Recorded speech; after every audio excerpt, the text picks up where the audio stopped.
सच्ची और अच्छी खबर लखनऊ दर्पण न्यूज के साथ किस तरीके की लोट घसोट मचाने का काम वहां का एलडीए प्रशासन और सरकारी लोग करने का काम कर रहे हैं। दूसरी चीज, अभी तक यहाँ के किसानों को अगर मुआवजा नहीं दिया गया है तो यहाँ जो भी सम्मानित लोग हो आज के शाम से पहले ये सारी टीनें यहाँ से उखड़ जानी चाहिए।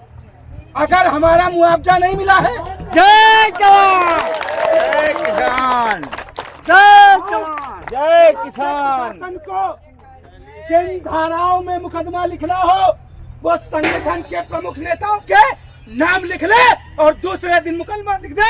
यहाँ ये एयरपोर्ट की एक टीनें दिखाई नहीं पड़ेंगी। जय जवान जय जवान। दूसरी चीज, ये टीनें एयरपोर्ट को वापस नहीं करी जाएंगी। जो भी हमारे गरीब किसान हो वो अपने घरों में ले जाकर के इन टीनों का छप्पर छाले जिनको जरूरत है। अब सुन लीजिए, इस ज्ञापन में, ये ज्ञापन आपके गांव का है जो भैया ने तैयार किया है। इसमें जो प्रमुख बिंदु हैं उनको आप सभी लोग शांति पूर्वक सुन लीजिए और जिस किसी को भी ये लगे कि इसमें कुछ घटाना या बढ़ाना है, एक व्यक्ति खड़े होकर के अपनी राय दे दीजिए। इसको सुन लीजिए, इसमें सारी चीजें आपके हित की लिखी हुई हैं। महोदय, सादर अवगत कराना है कि जनपद लखनऊ में चौधरी चरण सिंह एयरपोर्ट अथॉरिटी व जिला प्रशासन बिना मुआवजा दिए रहीमाबाद व भक्ति खेड़ा के किसानों की संपूर्ण जमीन पर कब्जा करने का कई बार प्रयत्न कर चुका है और लगातार प्रयास कर रहा है, जिससे कई बार प्रभावित ग्रामीण व किसान प्रशासन में टकराव हो चुका है। अतः जिला प्रशासन व एयरपोर्ट अथॉरिटी से निवेदन है कि उपरोक्त समस्या का समाधान करने तक किसी भी तरह से बलपूर्वक कब्जा करने का प्रयास न करें। किसानों के साथ बातचीत करके समस्या का समाधान करके उपरोक्त किसानों की जमीनों पर कब्जा किया जाए। किसानों की समस्याएं बिंदुवार साथ में संकलन की जा रही है। भाई साहब, पहले सुन लीजिए फिर बहस करिए। नहीं, बाद में कुछ लोग कहोगे हमने नहीं सुना, तो पहले सुन लीजिए उसके बाद बातचीत कर लीजिएगा। इसमें पहला बिंदु है, एयरपोर्ट अथॉरिटी से प्रभावित किसानों को वर्ष 2013 के नए भूमि अधिग्रहण कानून के हिसाब से मुआवजा दिया जाए।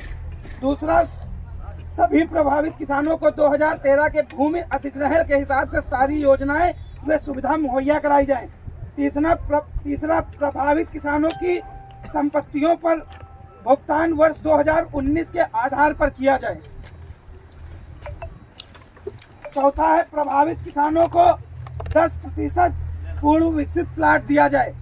ऐसी जमीन में 10% पूर्व विकसित प्लाट किसानों को दिया जाए। पांचवा है, प्रभावित किसानों को पारिवारिक पेंशन के रूप में कम से कम 5100 रुपये महीना दिया जाए। छठा है, एयरपोर्ट विकसित योजना से प्रभावित किसानों को संपूर्ण विकास एयरपोर्ट अथॉरिटी करवा करके दे। सातवां है, एयरपोर्ट अथॉरिटी और प्रशासन किसानों से बातचीत करके सभी मुद्दों का निस्तारण करके ही आगे योजना विस्तृत करने का विचार करे। किसानों के साथ किसी भी कीमत पर किसी भी प्रकार का बल न किया जाए। अरे हो सकता है कि अंग्रेजों के समय को भी देखा हो, अगर वो लोग जीवित होंगे, वो लोग भी यहाँ भी होंगे जिन्होंने 1947 के बाद जब देश आजादी हुई उस समय के लोग भी यहाँ पर शायद होंगे। हो सकता है धरने पर ना पाए हो। इन जमीनों को हमारे बाप दादाओं ने अपने खून पसीने को बहा करके अंग्रेजों की छातियों पर चढ़ करके इन जमीनों को आजाद कराया था। और आज के जो गोरे अंग्रेज हैं, आज के जो अडानी और अंबानी हैं, आज के जो इस देश के शासक हैं, जो इस देश को चलाने वाले लोग हैं, जो इस देश के इस प्रदेश में जो मुख्यमंत्री हैं, मुझे ये कहने में कोई संकोच नहीं है कि वो मुख्यमंत्री बाद में है, वो भूमाफिया अधिग्रहण सबसे पहले उसको मैं मुख्यमंत्री बाद में कहता हूँ। उसको इन जमीनों पर कब्जा कराने वाले ठेकेदार और दलाल कहने का काम करते हैं। जय जवान जय किसान। हमारा किसान आज भूखों मरने के कगार पर है और प्रदेश का मुख्यमंत्री सरकारों को, ये वहाँ के प्रशासनों को ये अथॉरिटी देता है कि जाकर के किसानों की जमीनों पर कब्जा करो। ये जमीनें तुम्हारे बाप की नहीं है। इन जमीनों पर हमारे बाप दादाओं ने अपने खून पसीने को बहा करके इतनी जमीनों को बचाने का काम किया था। आज कोई देश का बड़ा उद्योगपति, आज देश का कोई बड़ा व्यापारी आकर के हमारी जमीनों पर कब्जा करने का काम करेगा और हम चुपचाप बैठकर अपनी जमीनों को उनको दे देंगे। उससे पहले उनकी घेंच पर लात रख के उनके प्राण ले लेंगे, या तो वो मर जाएंगे या तो हम मर जाएंगे। उसके बाद इन जमीनों पर कब्जा होगा। और यहाँ पर जो पत्रकार साथी खड़े हैं, आप लोगों से एक अनुरोध है, यहाँ के शासन और प्रशासन को ये बता दीजिएगा कि अब यहाँ पर भारतीय किसान मजदूर यूनियन दशहरी संगठन आया है, यहाँ कोई दलाल संगठन नहीं आया। और आप सभी लोग जानते हैं कि कलियाखेड़ा की लड़ाई को 10 दिन पहले शुरू किया गया था और 10 दिनों में वहाँ की लड़ाई को संगठन ने जीतने का काम किया। और आज वहाँ पर एक बड़े स्तर पर, जहाँ उत्तर प्रदेश के मुख्यमंत्री कहते हैं और देश के प्रधानमंत्री कहते हैं कि सड़कों पर किसानों का ट्रैक्टर नहीं चलेगा, आज कलियाखेड़ा में कम से कम 50 ट्रैक्टरों ने परेड निकाली है और वहाँ का प्रशासन बौना बनकर देखने का काम कर रहा था। जय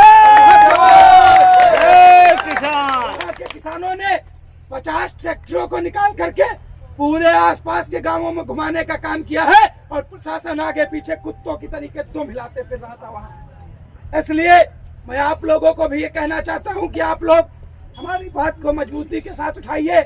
और अडानी और अंबानी तक तो हमारी आवाज पहुंच नहीं सकती है, लेकिन यहाँ के एसडीएम साहब सुन रहे होंगे, जो किसानों को लगातार दबाने का काम कर रहे हैं, वो अडानी से ही दलाली खा सकते हैं, किसानों से वो जूता खाने का काम करेंगे।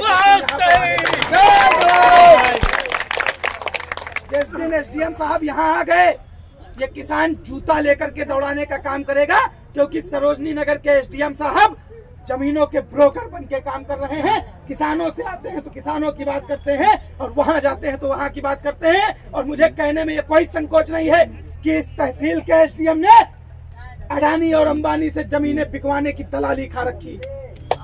ये मुझे कहने में कोई जय जवान। और हमारे बीच में मुजफ्फरनगर, बागपत, लखनऊ के कोने कोने से लोग आए हुए हैं और मैं ये स्पष्ट कहना चाहता हूं कि अगर जरूरत पड़ेगी तो पश्चिम से लगाकर और पूर्वांचल तक सारे हाईवे बंद करा दिए जाएंगे जिस दिन यहाँ किसानों के साथ कोई अभद्रता करने का काम कोई भी पुलिस या प्रशासन करेगा। सबसे पहले हमारे काकोरी से सटा हुआ उत्तर प्रदेश की रीढ़ की हड्डी, इसको आगरा एक्सप्रेसवे कहते हैं, डेली कम से कम 20,000 गाड़ियां निकलती हैं और काकोरी से लगा करके हरदोई तक की किसान एक्सप्रेसवे पर बैठा देंगे और पूरे लखनऊ का चक्का बंद कर देंगे। न कोई गाड़ी आएगी और न कोई गाड़ी। जय किसान। दूसरी चीज, कोई भी प्रशासन का अगर अधिकारी आए, कोई बदतमीजी नहीं करिएगा, संगठन के प्रमुख लोग बैठे हैं वो बात करेंगे।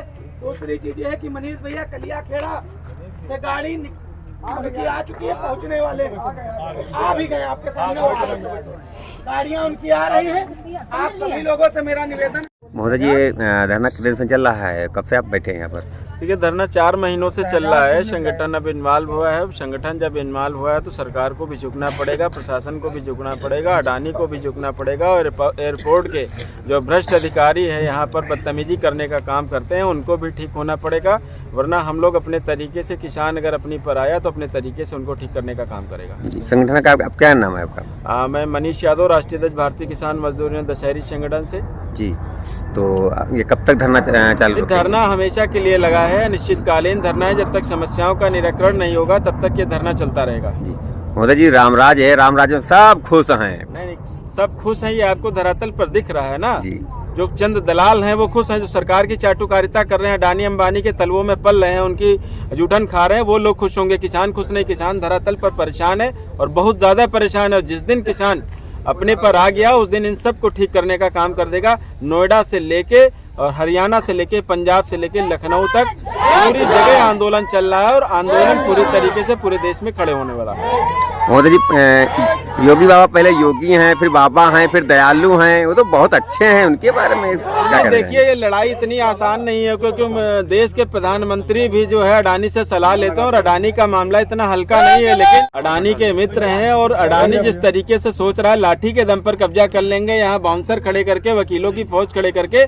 अगर अगली बार इस तरीके का प्रयास किया तो उनको मुंहतोड़ जवाब दिया जाएगा। लाखों की संख्या में उत्तर प्रदेश का, देश का किसान यहाँ खड़ा कर देंगे। 3 दिन के लिए पूरे एयरपोर्ट को पूरी तरीके से बंद करवाने का काम किसान करेगा। चलिए। तो ये काफी दिन से धरना दे रहे हैं, क्या कब तक धरना देते रहेंगे, क्या कहना धरना मैं चाहेंगे? दे रहा हूँ, मैं पागल हो गया हूँ, जी। ऐसा मुझे लग रहा है। जी। सरकार को भी ऐसा ही लग रहा है जी। कि मैं पागल हो चुका हूँ। मैं यहाँ जंगल में बैठा हूँ भूखा प्यासा, जी ना तो छत है, ना तो पानी है, ना बिजली है। जी तो सरकार को शायद मैं बेवकूफ नजर आ रहा हूँ। जी ये जमीनें हमारी सरकार कब्जा कर रही है, किस आधार पर कर रही है, इसका हमने सरकार से मांगा तो सरकार ने हमें कोई उचित जवाब ही नहीं दिया अभी तक। जी।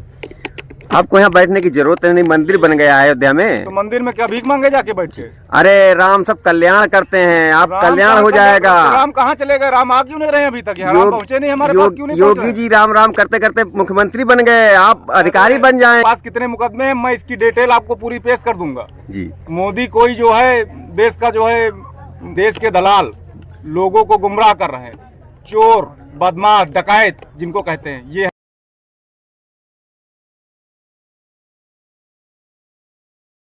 कि हमारी जमीन का उचित मुआवजा हमें दे दिया जाए और आप अपनी जमीन ले लीजिए और उस पर जो निर्माण करना चाहते हैं वो कर लीजिए। हम लोग संतुष्ट हैं। आप तो कब तक धरना देते रहेंगे? धरना जब तक हमको इसका कोई निस्तारण नहीं मिलेगा। तो कैसे कल्याण होगा? धरना देते थे लोग परेशान हो जाएंगे, भूखों मरेंगे। नहीं, आप परेशान नहीं होंगे क्योंकि अब मनीष भैया हमको मिल गए हैं। जी हाँ, अब ये दशहरी संगठन हमारे साथ में है, अब हमको कोई छू नहीं सकता है। पहले संगठन आपके पास दूसरा कोई था, अब दूसरा आ गया है, क्या कहना नहीं, चाहेंगे ये इस पे? संगठन है, हम लोग भटक गए। जी हाँ, नहीं सही जगह पहुंच पाए, दलाल घूम रहे ज्यादा जी और अच्छे लोग कम मिल रहे हैं।